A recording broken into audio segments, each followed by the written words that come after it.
아침에 나로 주의 인자한 말씀을 듣게 하소서. 성도 여러분 안녕하세요. 토요일입니다.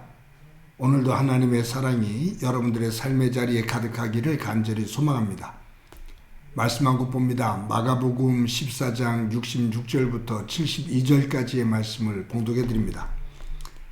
베드로는 아랫뜰에 있더니 대제사장의 여종 하나가 와서 베드로가 불 쬐고 있는 것을 보고 주목하여 이르되 너도 나사렛 예수와 함께 있었도다 하거늘 베드로가 부인하여 이르되 나는 내가 말하는 것이 무엇인지 알지도 못하고 깨닫지도 못하겠노라 하며 앞들로 나갈새 여종이 그를 보고 곁에 서 있는 자들에게 다시 이르되 이 사람은 그 도당이라 하되 또 부인하더라.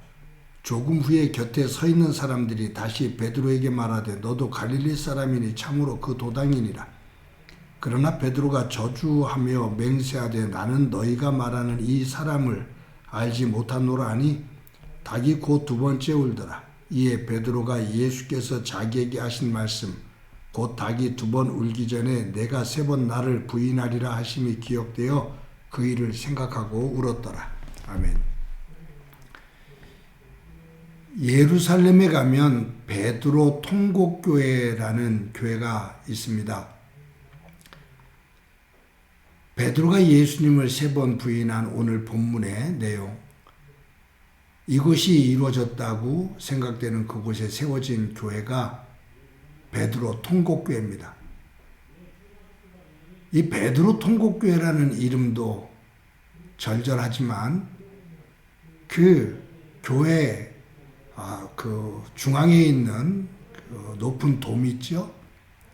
거기에 십자가 위에 닭이 황금판으로 만들어진 닭이 세워져 있습니다. 바람이 불면 이 닭이 빙글빙글빙글 돌거든요. 근데 이 교회만이 아니라 사실은 천주교에서 지은 성당들을 보면 이 지붕에 닭의 모양을 한 동판을 세워둔 곳이 곳곳에 있죠. 왜 그러냐 하면 교회를 오면서 이 닭을 보고 베드로가 예수님을 닭 울기 전에 세 번 부인한 이것을 의미하는 그러한 그 모습으로 그 닭 모양의 그 동판을 걸어 놓은 겁니다. 어찌 보면 이 닭을 통해서 회개하라라고 외치는 소리를 의미하기도 하고요.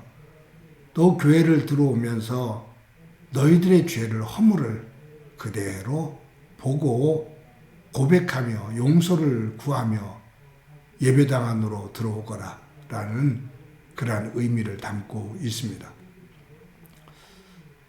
저는 성경을 보면서 참 그 어떤 정직성, 솔직함 이런 것 때문에 깜짝 놀랄 때가 있어요. 여러분 초대교회에서 이 사도 베드로의 그 권위는 대단했습니다. 여러분 지금 로마의 그 베드로 성당 초대 교황이라고 일컬어질 만큼 초대교회 속에서 베드로의 그 위상과 그 힘은 대단했죠. 만약 베드로가 자신의 그 위상과 어떠한 위치, 힘을 가지고 자신의 허물을 또 자신의 추한 부분들을 합리화시키고 덮어버리려고 생각했다면 얼마든지 덮을 수 있는 그러한 상황입니다. 그럼에도 불구하고 복음서에는 이러한 베드로와 제자들의 그 약함과 허물을 숨기지 않고 그것을 있는 그대로 기록하고 있어요. 특히 그 복음서를 기록하고 있는 당사자들이 자신들의 허물을 숨기지 않고 그대로 기록합니다. 예를 들어 보면 마태복음을 기록한 마태는 예수님의 제자가 되기 이전에 예수님을 믿기 이전에 그의 직업은 세리였거든요.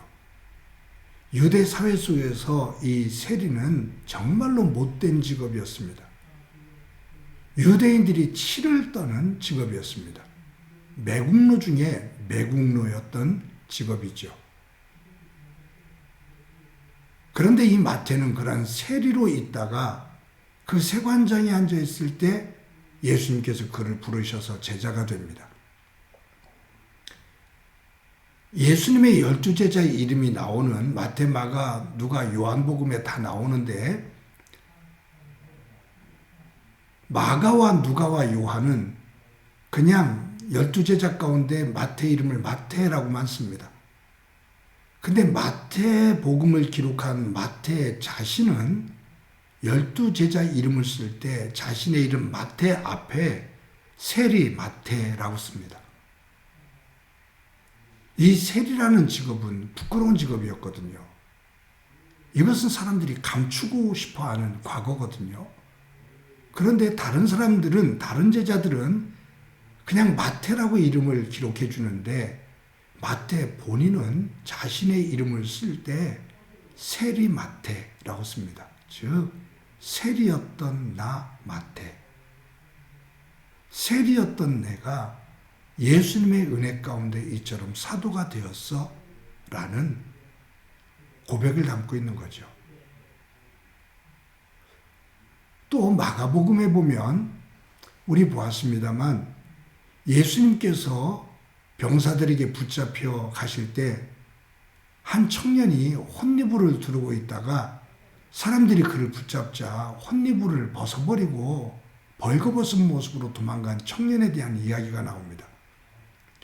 마가복음에만 나오는 내용입니다.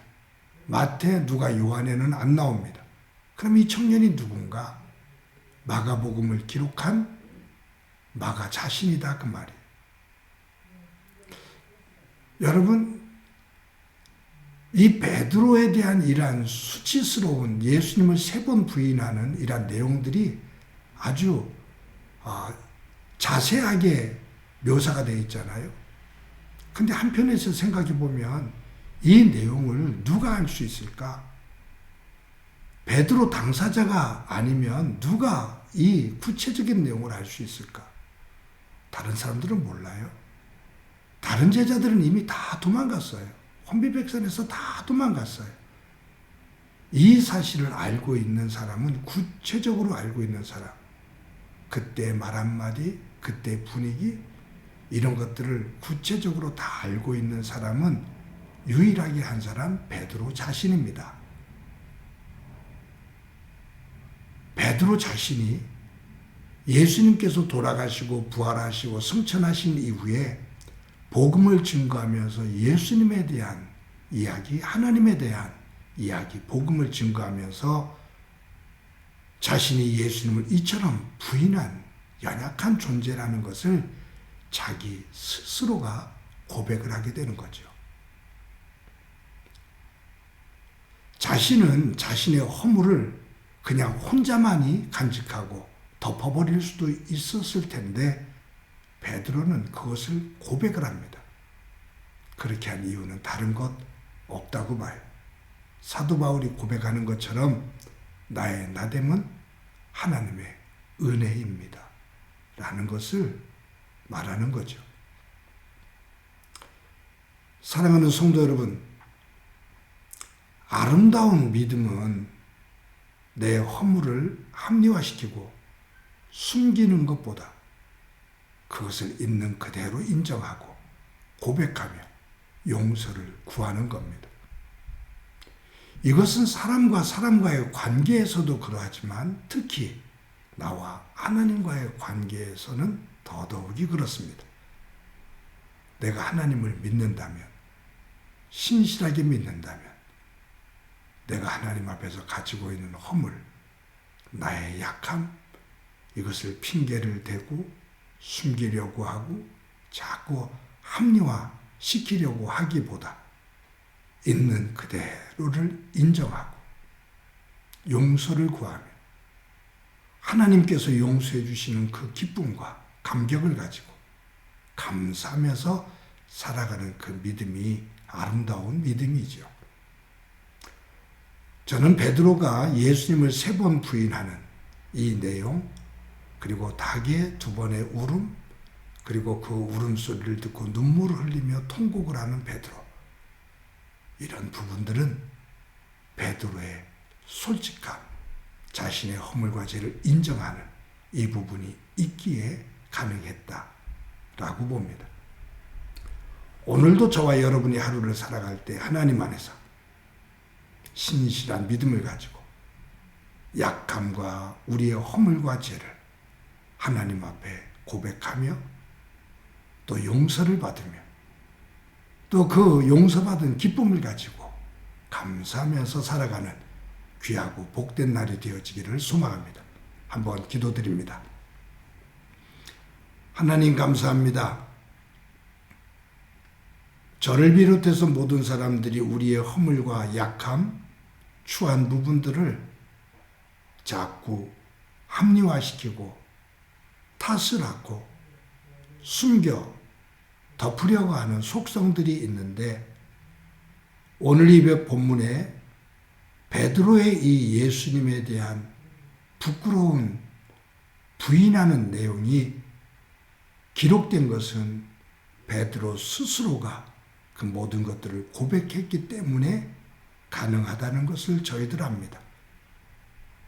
우리의 믿음이 하나님 안에서 숨기는 그러한 믿음이기보다 약함을 인정하고 고백하고 용서를 구하고 용서를 받고 그 용서받은 기쁨과 감사함을 가지고 살아가는 온전한 믿음의 사람 되도록 은총 베풀어 주옵소서.